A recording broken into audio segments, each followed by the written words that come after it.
Guys, if you are running C or C++ program in VS Code and if you are getting error as undefined reference to WinMain 16, so in this video I will be showing you solution for this problem. Hey guys, welcome back to my channel. Guys, let's start the video. So here guys, I'm simply typing one simple code for printing hello world and I'm running this code, and you guys can see here I'm getting error.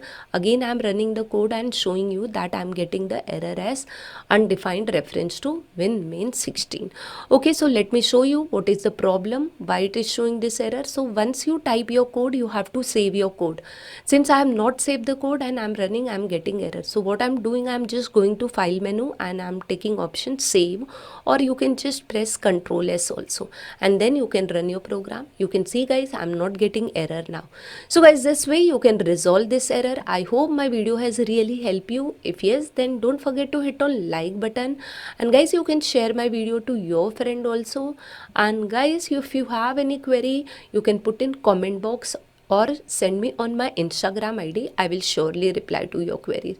And guys, if you are new to my channel, please subscribe to my channel and don't forget to hit bell icon to receive notifications from my channel. Thank you guys for watching this video. I'll see you in my next video. Till that, bye bye, take care, keep learning and keep watching guys.